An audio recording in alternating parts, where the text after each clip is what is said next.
आज की वीडियो में जितने भी टेढ़े मेढ़े सवाल हैं जो आपको परेशान करते हैं एसएससी से रिलेटेड, इन सभी सवालों का जवाब हम देने वाले हैं। हेलो दोस्तों, मेरा नाम है Vikrant and welcome to your YouTube channel Kanpur वाला विक्रांत। दोस्तों, मेरी बहुत से स्टूडेंट के साथ बातचीत होती रहती है डेली बेसिस पे। जैसे मान लो इंस्टाग्राम पे तो बात होती है, उसके अलावा कॉल हुई कुछ लोगों से बात होती है, तो वो बताया करते हैं अपनी तकलीफों के बारे में, भैया हम ऐसा कर रहे हैं, क्या मैं ये करना चाहिए, क्या मैं ये नहीं करना चाहिए। उनमें से एक सवाल जो हमने सबसे ज़्यादा कॉमन सुना है आप लोगों के बीच में, वो सवाल ये कि भैया हम इतने टाइम से तैयारी कर रहे हैं और हमें कुछ भी पता नहीं है कि मेरा सिलेक्शन कब होगा। घर वाले मेरे ऊपर प्रेशर डाल रहे हैं कि अब तुम तैयारी बंद कर दो यार, कुछ और काम करो या फिर कोई प्राइवेट जॉब पकड़ लो। तो ये सबसे बड़ी टेंशन हो। साथ ही साथ ये लड़कों की तो टेंशन होती है, साथ में सबसे बड़ी टेंशन ये होती है लड़कियों की, क्योंकि लड़कियों के पास इतना टाइम नहीं होता कि वो 5 साल तक इंतजार कर सके, ना घर वाले इतना टाइम देते हैं। तो क्या आज के समय में हमें एसएससी सीजीएल की तैयारी करनी चाहिए? क्योंकि सब जानते हैं एसएससी सीजीएल में तैयारी करने का मतलब है अच्छा खासा टाइम जाना। 1-2 साल तो खुद की तैयारी में निकल जाता है कि भाई खुद को परफेक्ट बनाना एग्जाम के लिए, और जब हम परफेक्ट बन भी जाते हैं उसके बाद भी कोई अता पता नहीं होता कि एसएससी एग्जाम टाइम पे लेगा भी या नहीं लेगा।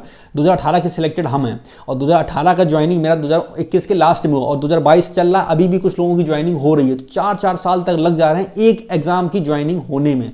तो ये तो आप सभी समझ गए होंगे कि एसएससी कहीं ना कहीं लेट लतीफी कर रहा है, बहुत ज़्यादा डिले करता चला जा रहा है। कहने को तो नोटिफिकेशन हर साल आता है, क्या हर साल सबको नौकरी मिल जाती है? नहीं मिलती। हर साल पेपर ही नहीं होता टाइम पे, तो नौकरी कहाँ से मिलेंगी? और बात करें अगर वैकेंसी की, तो वैकेंसी भी डाउन होती चली जा रही है। 2014 में जहाँ 16,000 वैकेंसी थी, आज 2019-20 में 6-7 हज़ार वैकेंसी बची है मात्र, और ये धीमे धीमे कम होती चली जा रही है। तो इसका सोल्यूशन क्या है? हमें करना क्या चाहिए? कि क्या हमें सच में एसएससी सीजीएल की तैयारी करनी चाहिए या फिर उसे स्किप कर देना चाहिए, किसी और एग्जाम के लिए निकल जाए, या फिर हम तैयारी करें ही ना गवर्नमेंट जॉब की? तो अगर आपको सीधा सीधा सवाल से आंसर सुनना है कि हमें तैयारी करनी है या नहीं करनी, तो हम सीधा सीधा आपको आंसर देना है कि आपको तैयारी बिल्कुल नहीं छोड़नी है।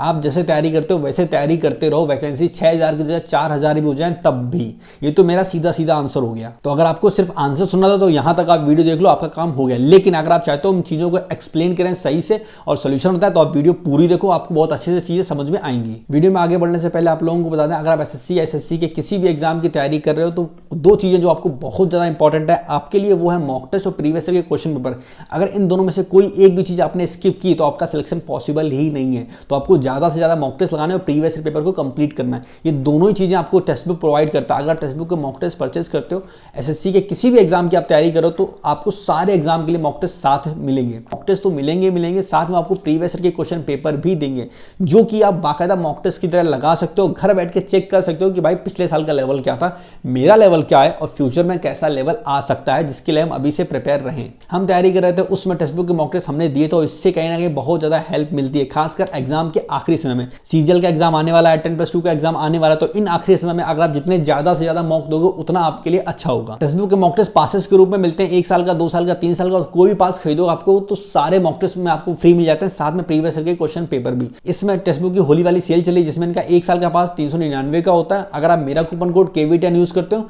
तो उसमें आपको 10% का डिस्काउंट मिलेगा। इसके अलावा इसमें पास 1 साल की जगह आपको मिलेगा 18 महीने का, मतलब 6 महीने एक्स्ट्रा मिलेगा। तो अगर आपको मॉक टेस्ट परचेस करने हैं तो लिंक नीचे डिस्क्रिप्शन में दे रखा है, आप वहां जाके मॉक टेस्ट परचेस कर सकते हो। कुछ टाइम पहले हम एक बुक पढ़ रहे थे, उस बुक से हमने एक बहुत अच्छी चीज सीखी थी कि जो सक्सेसफुल लोग होते हैं और जो नॉर्मल लोग होते हैं, इन दोनों में डिफरेंस पता क्या होता है? देखो, आप भी जानते हैं, हम भी जानते हैं, हमारे सिस्टम में कहीं ना कहीं गलतियां हैं, कुछ ना कुछ लूप होल्स हैं।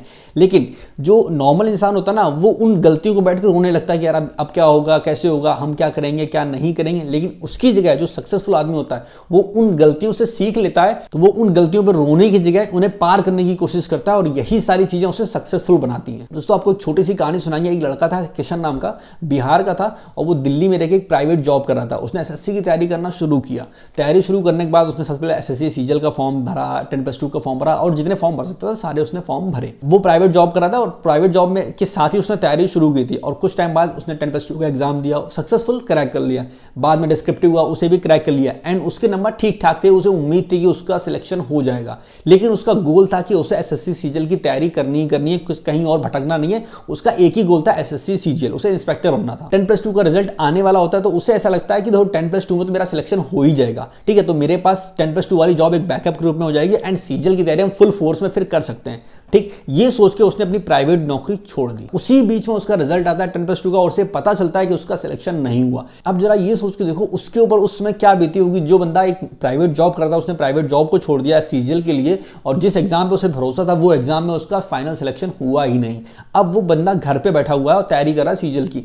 घर वालों की टेंशन सर पे आ गई होगी, क्योंकि वो करोड़पति खानदान से नहीं था, हमारे हो आप जैसे मिडिल क्लास फैमिली से ही था, तो घर वालों का प्रेशर भी उसके ऊपर आ गया होगा कि एक अच्छी खासी जॉब छोड़ दी तूने। लेकिन फिर भी उस बंदे ने हार नहीं मानी, तो उसने बहुत ही समझदारी से काम किया, क्योंकि उसे पता था सीजीएल में टाइम लग सकता है, इसलिए उसने छोटे मोटे दूसरे फॉर्म में भरना शुरू कर दिए थे और उसका दूसरे फॉर्म यानी कि एफसीआई में उसका सिलेक्शन हो गया। 4200 ग्रेड पे की जॉब में हुआ था और एक साल उसने नौकरी की और जो भी उसकी दिक्कतें थी वो उसने सॉल्व कर ली। बाद में उसका एसएससी सीजीएल में सिलेक्शन हो गया, उसे पोस्ट मिली जीएसटी इंस्पेक्टर की। उसने क्योंकि एफसीआई की ज्वाइनिंग पहले आ गई थी, तो उसने लगभग 1 साल तक एफसीआई में जॉब की और उसके बाद उसे छोड़ दिया क्योंकि सीजीएल की ज्वाइनिंग आ गई थी। और प्रेजेंट टाइम में किशन कोलकाता में जीएसटी इंस्पेक्टर के रूप में काम कर रहा है। अभी हमने आपको जो कहानी सुनाई वो मेरे दोस्त किशन की थी, वो बिहार का था, दिल्ली में जॉब कर रहा था और प्रेजेंट टाइम में कोलकाता में जीएसटी इंस्पेक्टर की पोस्ट पे काम कर रहा है। तो इस कहानी से आपने क्या सीखा ये हम आपको नहीं बताएंगे, ये आप हमें बताओगे नीचे कमेंट सेक्शन में ये टाइप करके कि आपने इस कहानी से क्या सीखा और आप अपनी जिंदगी में उसे कैसे इंप्लीमेंट करोगे। बात करते हैं जो लूप होल्स हैं उनकी, कि उनका सोल्यूशन क्या है, उनसे कैसे निपटा जाए। सबसे पहले बात कर लेते हैं वैकेंसी की। एक हो हल्ला हमेशा मचता रहता है कि भैया वैकेंसी बहुत कम हो रही, वैकेंसी बहुत कम। प्रेजेंट टाइम में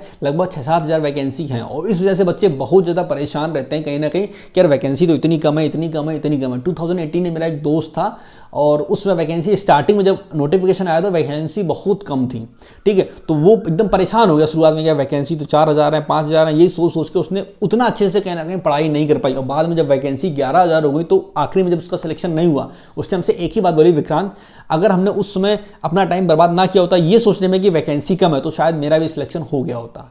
तो ये चीजें हैं जो आपको बिल्कुल नहीं करनी। वैकेंसी कितनी भी आ रही है आपको फर्क नहीं पड़ना चाहिए दोस्त, आपको एक सीट चाहिए और वो इनफ है आपके लिए। आप एग्जाम हॉल में पेपर देने जाते हो आपको हजारों बच्चे दिखाई पड़ते हैं, आपके मन में एक डर बैठ जाता है कि इतने सारे बच्चे, इनमें इतने ज्यादा पढ़े लिखे लोग, इतने ज्यादा टैलेंटेड, जो कुछ तो वहाँ एकदम हवाइयाँ बातें ही फेंक रहे होते हैं कि हम ये हमने एग्जाम निकाला, वो एग्जाम निकाला, वगैरह वगैरह, इतना कट ऑफ जाएगा, उतना कट ऑफ जाएगा। उससे कहीं ना कहीं मन में एक डर बैठ जाता है कि मेरा होगा कि नहीं होगा। उस समय भी आपको सिर्फ एक ही बात सोचनी है कि फर्क नहीं पड़ता यहाँ पे कितने बच्चे पेपर देने आए, फर्क पड़ता है कि हम पेपर देने आए हैं, हमें सिर्फ एक वैकेंसी चाहिए, बाकी की जितनी वैकेंसी है वो तुम सब रख लो, एक वैकेंसी मेरे नाम कर दो, हम अंदर जाएंगे, अपना पेपर अच्छा करके आएंगे और हम नौकरी लेंगे। बस कौन ले रहा कौन नहीं ले रहा फर्क नहीं पड़ता, पर हम लेके रहेंगे। एक और रीजन है परेशान होने का, वो है टाइम पीरियड। बात एकदम सही है कि टाइम तो एसएससी में कहीं ना कहीं बहुत ज्यादा लग जाता है। तो आपको क्या करना है, आपको वही करना है जो किशन ने किया। देखो आपको एसएससी सीजीएल आपका अल्टीमेट गोल होना चाहिए, लेकिन आपको बाकी सारे एग्जाम पे भी फोकस करना चाहिए। आप कौन कौन से एग्जाम में फोकस कर सकते हो पहले तो ये सुन लो। अगर आप एसएससी सीजीएल की तैयारी कर रहे हो तो एसएससी में जितने एग्जाम हो रहे हैं वो सारे आप दे सकते हो, उन सारे का पेपर आप निकाल सकते हो, क्योंकि एसएससी सीजीएल मतलब पूरा एसएससी उसमें कवर हो गया, ठीक है। तो बाकी जितने भी एग्जाम है वो सारे एग्जाम दो। ये बस सोचो नौकरी छोटी है बड़ी, आपको वो नौकरी परमानेंट नहीं करनी है, आपको बस बैकअप के रूप में वो नौकरी चाहिए तब तक जब तक आपको एसएससी सीजीएल की नौकरी नहीं मिले। इसके अलावा रेलवे का एग्जाम है वो आपको देना चाहिए, और जैसे आप अगर आप यूपी से तो स्टेट एग्जाम आपको देने चाहिए। बहुत से एग्जाम ऐसे होते हैं जिनका सिलेबस एसएससी सीजीएल जैसा होता है, क्योंकि वो छोटे से फॉर्म होते हैं, उनमें वैकेंसी थोड़ी सी होती है, तो हम लोग उसे स्किप करते हैं, इग्नोर कर देते हैं कि नहीं ये फॉर्म छोड़ देना चाहिए और ये इसमें 50 वैकेंसी हैं और हमारा सिलेक्शन तो होगा ही नहीं। हम लोग पहले हार मान लेते हैं कि 50 वैकेंसी है। ये भूल जाते हैं कि एसएससी सीजीएल में अगर 10,000 वैकेंसी आती हैं तो फॉर्म भी तो 20-25 लाख पड़ते हैं, लेकिन अगर वहां 50 वैकेंसी आई हैं तो क्या पता फॉर्म 10-15 हज़ार ही पड़े हों। तो जहां वैकेंसी कम होती है वहां आपके सिलेक्शन के चांस ज्यादा होते हैं, क्योंकि वहां फॉर्म भी कम पड़ते हैं। आप लोग बोलते हो भैया हम जॉब कर रहे हैं, क्या हमें जॉब छोड़ देनी चाहिए तैयारी करने के लिए? तो बिल्कुल नहीं दो। एसएससी में टाइम लगेगा, ये तो पक्की बात हो, कितना टाइम लगेगा ये कोई नहीं बता सकता ऊपर वाले के अलावा, ठीक। तो आपको नौकरी तो छोड़नी नहीं, लेकिन आपको करना ये, आपको नौकरी के साथ साथ तैयारी करनी हो। जरूरत नहीं है आपको 10-12 घंटे पढ़ाई करने की, जरूरत है आपको डेली 5 से 6 घंटे पढ़ाई करने की। अगर आप दिन भर में 5-6 घंटे निकाल सकते हो तो आप तैयारी जरूर करो। आप जॉब कर रहे हो तो आप टाइम कैसे निकालोगे? देखो आप सुबह और शाम इन 2 टाइम में, अगर सुबह सपोज करो आपका ऑफिस 9 या 10 बजे से आता है तो सुबह आप जल्दी उठ के 2 घंटे पढ़ाई कर सकते हो, रात में आने के बाद 2 घंटे पढ़ाई कर सकते हो। अगर आपने पूरे दिन में 4 घंटे भी निकाल लिए, सैटरडे संडे अगर आपका ऑफ रहता है तो अच्छी बात है, उसमें आप थोड़ा ज़्यादा पढ़ाई कर लो। जैसे अगर आप बाकी दिन में 4-4 घंटे पढ़ रहे हो तो सैटरडे संडे को अब 8-8 घंटे पढ़ाई करो। तो अगर ध्यान से अब आप हफ्ते के 7 दिन का जोड़ो तो 4-5 20 घंटे उधर आपके हो गए एंड 16 घंटे और हो गए, 36 घंटे की पढ़ाई आपकी हो गई इन 7 दिनों में, जो कि सफिशिएंट है एसएससी सीजीएल जैसे एग्जाम के लिए। और एक बात, ये गलती बिल्कुल मत करना कि हम तैयारी कर रहे हैं तो हम जॉब छोड़ देते हैं और फिर एक बार अच्छे से एकदम मन लगा के तैयारी कर लेते हैं, उसमें दिक्कतें ही दिक्कतें आएंगी पहली। क्योंकि अगर ऐसा हो ना कि 6 महीने बाद फाइनल हो जाएगा आपका सिलेक्शन होगा या नहीं हो तो ठीक है, एसएससी 2-3-4 साल तक आपको लटकाए रहेगा और सिर्फ टाइम पास करेगा आपके साथ, उसमें आपको भी दिक्कत होगी और आपकी फैमिली को भी दिक्कत होगी। तो ऐसा कोई काम मत करो। बाकी वीडियो एंड करने से पहले मैं एक लाइन आप लोगों को बोलेंगे, देखो आपके ऊपर बहुत सारी दिक्कतें हैं, बहुत सारी